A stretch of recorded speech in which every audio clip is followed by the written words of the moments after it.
Right, I have to add this on because that other thing took too long. I mean, I went a wandering.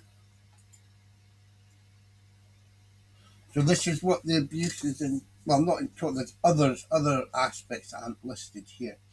But this is the condition I have in relation to the video, and I say I would liken it to a person that's been made vulnerable, hypersensitive to abuse and other all forms of criticism, really, and abuse. And it's deliberate. In my case, it's not naturally occurring. It was caused by the things that I'll add this in where I went off wandering, mentally, because I lost concentration, although I did not go off subject. Symptoms: agoraphobia. The severity of agoraphobia can vary significantly between individuals. For example, someone with severe agoraphobia may be unable to leave the house, whereas someone who has mild agoraphobia may be able to travel short distances without problems. The symptoms of agoraphobia can be broadly classified into 3 types: physical, cognitive, behavioral. Physical symptoms. The physical symptoms of agoraphobia usually only occur when you find yourself in a situation or environment that causes anxiety. However, many people with agoraphobia rarely experience physical symptoms because they deliberately avoid situations that make them anxious. The physical symptoms of agoraphobia can be similar to those of a panic attack and may include rapid heartbeat, rapid breathing, hyperventilating, feeling hot and sweaty, feeling sick, chest pain, difficulty swallowing, dysphagia, diarrhea, trembling, dizziness, ringing in the ears, tinnitus, feeling faint. Cognitive symptoms. The cognitive symptoms of agoraphobia are feelings or thoughts that can be, but aren't always, related to the physical symptoms. Cognitive symptoms may include fear that a panic attack will make you look stupid or feel embarrassed in front of other people. A panic attack will be life-threatening. For example, you may be worried your heart will stop or you'll be unable to breathe. You would be unable to escape from a place or situation if you were to have a panic attack. You're losing your sanity. You may lose control in public. You may tremble and blush in front of people. People may stare at you. There are also psychological symptoms that aren't related to panic attacks, such as feeling you would be unable to function or survive without the help of others. A fear of being left alone in your house, monophobia. A general feeling of anxiety or dread. Behavioral symptoms. Symptoms of agoraphobia relating to behavior include avoiding situations that could lead to panic attacks, such as crowded places, public transport and queues.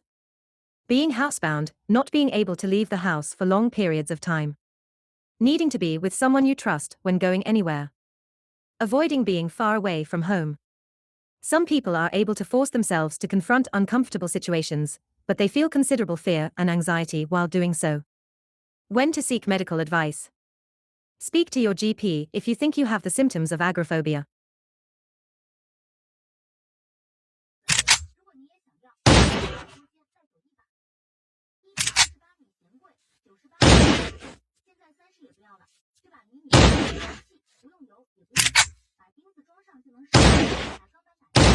This is another one that's not letting me post comment, so I can't post a comment here. I bought one of these a long time ago, right there.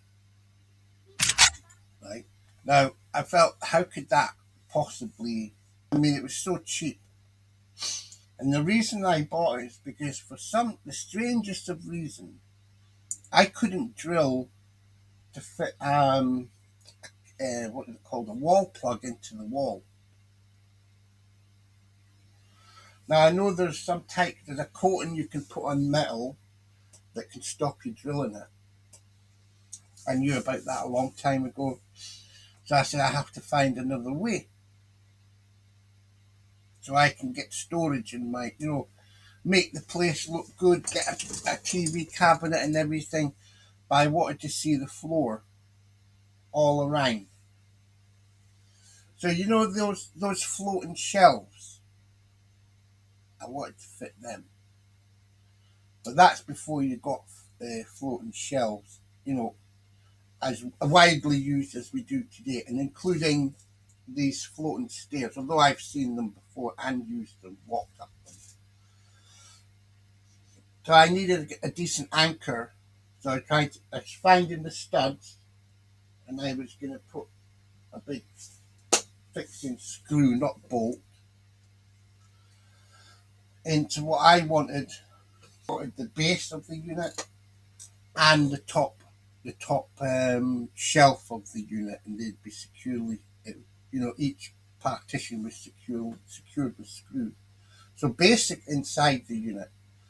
So minimum, they had two brackets supporting them, but the point was I didn't want the unit touching the ground, the floor. I didn't want it touching at all, so I could see everything underneath. And that relates to mice, because that's how mice travel, the perimeter of any room until they get comfortable. And I was being abused by these pedophiles that research children and adults. So that disease you get off mice. I was actually physically smelling of mice. And they did that to me in 171F1 Wardlaw Place, Edinburgh, Scotland. And that caravan where they tried to gas me to death with Peter McQueen or someone. I know the inspector of prisons, one of the beasts, a pedophile. And lots of them are pedophiles who go around medically abusing children in care settings and communities, as it did with me, and also adults, as they've continued to do with me. So I thought that can't be strong enough for the job. And the way they fuck your head up, they don't want you knowing. But I think what these people that have been illegally observing me, spying on me, basically invading my privacy, got my fingerprints all over it. So what I've done is I bought another one. I took it apart again to see how it worked. But I'm thinking it's too cheap to be true. See, the other one I threw in the bucket. They don't give you the nails with them when you buy them. You have to get them separate. So the other point is when I was working for Charlie Gray's, they were talking about something like this.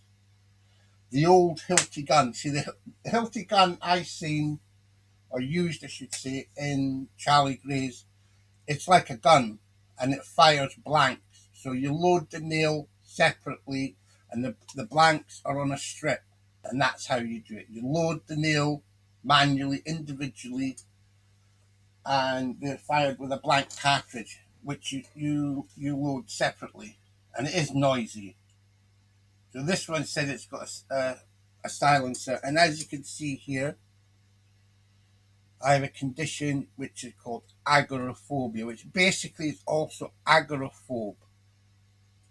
I don't know how to spell it. Mine is not naturally caused. It's not caused by natural means. It's violence, physical violence, sexual violence, and also medical violence, including psychiatric research. And I refer to that as psychiatric abuse. The damage they do is psychological, emotional, and mental damage. It's not psychiatric abuse because now I'm mentally ill. Poor me. No. Psychiatric abuse is by those industries, psychiatry and their sponsors, supporters, and the pharmaceutical industries as well, and medical researchers, especially when it comes to how the brain works and can be made to work, manipulated, used, and abused. Like Elon Musk, or as I started calling them, Cylon Musk. Here, that's what it does. It fucks you right up. And the noise, they know what they do is they use noise with me a lot. Damage during that biopsy, so I'm still after that piece of shit. Yeah, that's a surprise. Is that not the medication? Yeah. I get that as well. I get all that. I've got that. I got that as a kid. They made sure I fucking got it. But the other thing that as well. So basically,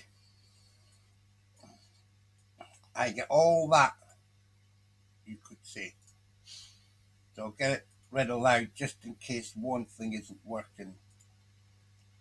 The physical symptoms of agoraphobia can be similar to those of a panic attack and may include rapid heartbeat, rapid breathing, hyperventilating, feeling hot and sweaty, feeling sick, chest pain, difficulty swallowing, dysphagia, Yeah, diarrhea, trembling, get all that.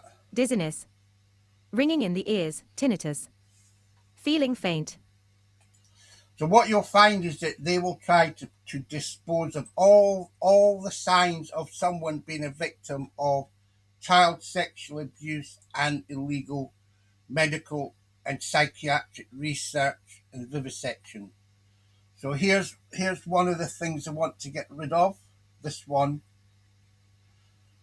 They've actually called. They give you they give you an injury to the heart. They did that to me as a child. So all this is what's happened to me is it's premeditated, and it's ongoing. And there's the cognitive side of things. Look.